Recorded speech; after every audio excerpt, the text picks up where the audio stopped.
but this woman came in and she said, and she was talking about her marriage, and it was a terrible marriage, and they've been fighting for over 5 years, knockdown, drag out battles every day. He'd come home, he didn't like his job. He'd come home and he'd take it out on her, and he would just light into her. And of course, she was no wallflower, so she would fight back. And so they had these terrible fights. And she says, I can't do this anymore. I just can't go on. And your relationship has gotten stuck in a rut, which she understood. And it says it's a rut that's a deep rut that you're both struggling in. What I want you to do to get a water pistol and fill it with water and put it in your purse. And the next time he starts after you like that, rather than fight back in the sense of screaming at him and yelling and so forth, calling him names, whatever, instead of doing that, I want you to reach in your purse, pull out your squirt gun, and give him a squirt of water, and then run out of the room giggling. Do you think you could do that? She said, yeah. And I said, do you think that would be different than you normally respond? Oh, yeah. You think that would be a surprise? She goes, oh, yes, yes. And so she came back 2 weeks later, and she was radiant. Their relationship had made a huge turn, and he was going to be joining her the following meeting. She got the gun. She said, I followed exactly what you said, and I got the gun. I filled it with water, put it in my purse, and he came home, and sure enough, he was in a terrible mood, and he lit into me. But instead of what I usually do, she said, I reached in, pulled out my squirt gun, and gave him a squirt, and ran giggling out of the room. Except she said one thing I did that you didn't say, but I said I had to look over my shoulder. I had to see how he was reacting. And he said he was standing there, he was staring straight ahead with water dripping off his nose and saying, what is that all about? He kind of looked at his face. But she said that ended the fight for sure, Oh, yeah. Quiet after that. She said the next night it happened again, and she did the same thing, same result. And she said, I'm kind of liking this. This is a lot better than yelling and screaming. She had her blood pressure up after the third night. She did the same thing, started an argument. She pulls out her squirt gun. She said, I turned around and I was looking down the barrel of his squirt gun, and she said, I squirted him, and he squirted me back. And he said, and then we had a good old-fashioned water pistol fight, running through the house like two teenagers, shooting water at each other and laughing to beat the storm. And they eventually fell on the floor, laughing their heads off. And then they looked at each other and said, you know what? This is the first time in 5 years we've laughed together. First time in 5 years. And they began to realize that one of the reasons they got married is they love to have fun with each other. They hadn't had fun in 5 years.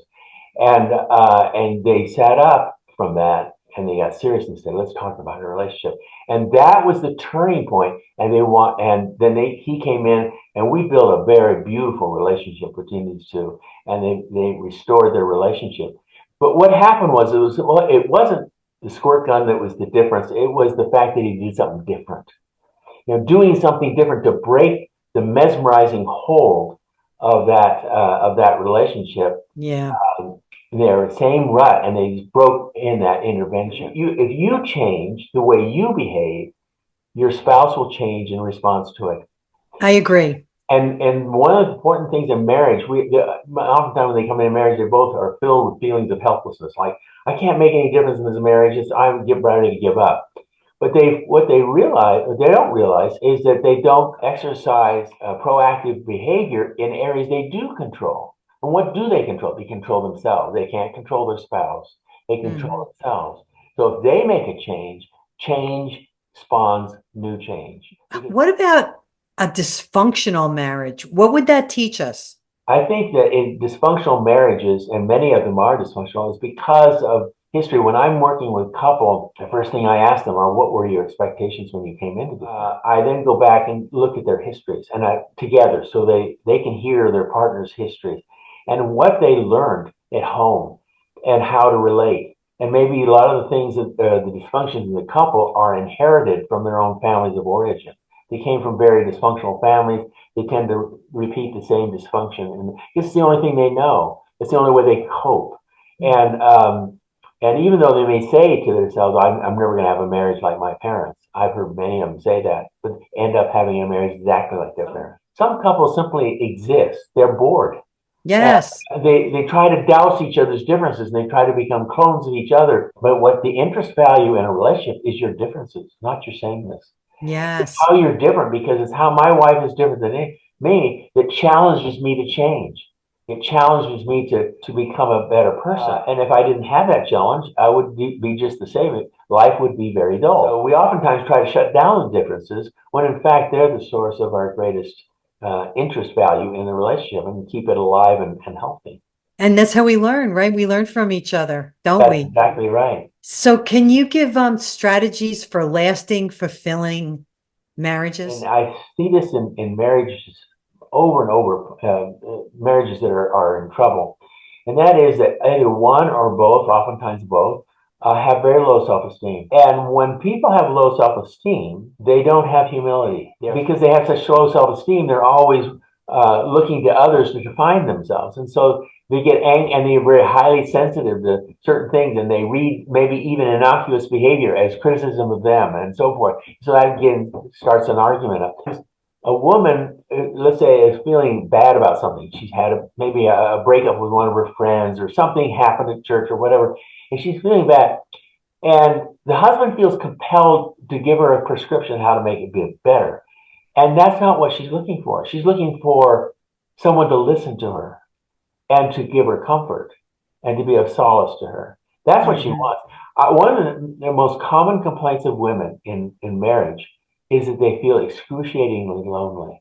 We always think, well, if you didn't get married, well, then you're going to be lonely. No, I find loneliness is most common in marriages that are bad. They are so alone. They feel like I may have a husband and children, but I feel completely alone. No one understands what I'm going through. Neither my husband doesn't. My children don't seem to, and obviously, I have a hard time communicating it to friends, and so they feel extraordinarily alone. And sometimes their relationship is a power struggle with each other. Sometimes we have to work on those kinds of things, because we are before God essentially lovable. And you say, well, how do you mean? And that's our person, not our behavior, by the way. That's lovable. Sometimes our behavior is quite unlovable, but our person is lovable. And you say, how do we know that? Well, Christ died for us. He loved us so much that he died for us. That's a powerful statement of our love. Not only that, but we were created in the image of God. It says in First John that not only is God loving, he is love. He's the embodiment of love.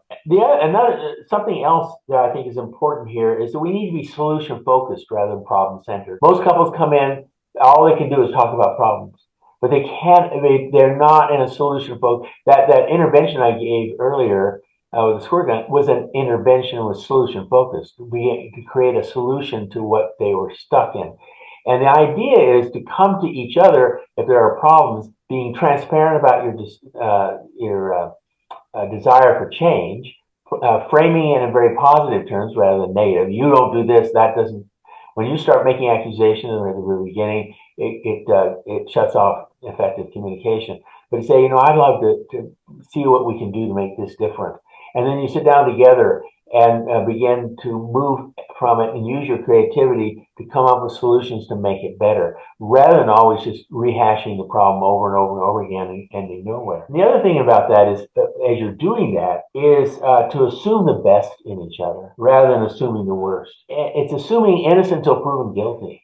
And so we want to assume the best, always assume the best. And then keeping your marriage fresh by, as I said, doing something different, something surprising, something to inject new life into the relationship. These are some of the things that are important.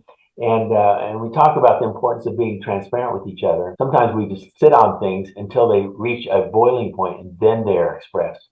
Well, that's then probably you're not in a position to really discuss it with any moderation. You just become bursting out with it, and the other person may be caught unaware, and that's how arguments begin. And where else can they find out more about you and get the book? It'll be in Barnes and Noble, Walmart, usual outlets, as well as online at christianbook.com, as well as amazon.com website, which is www.counselingforthefuture.com. Wonderful. And what would you like to leave my audience with today? Especially as Christians, We want to present to the world what the picture of love that Christ shared in our lives. We want to be the forgiver of each other as God is the forgiver of us. We want to express in our marriages the kind of love, the kind of giving, the kind of humility that Jesus demonstrated while here on earth. He said, who's the most important person? The master of the house or the one who serves? And they all agreed it's the master's there. He said, but I identify with the servant. And he was telling them that they had lost their sense of humility. And when other people see that humility being exercised in our relationship, our marriage becomes an advertisement of what the love of Christ really looks like. Because that's how people outside of being Christians, the secular world, that's how they get the picture of what a Christian looks like. If they see the marriages in tatters, they're arguing all the time, that's not a very good advertisement. So to think of your marriage as an advertisement of Christ's love in your life, and if you think that way, then you want to present the best picture you can, and that means making the best relationship you can. Thanks for watching The Call, and don't forget to like and subscribe. So join me next time for another episode of The Call with Nancy Sabato. You'll be blessed. Are you listening to the call of God? Because God speaks to you every day. Are you listening to the call? Sound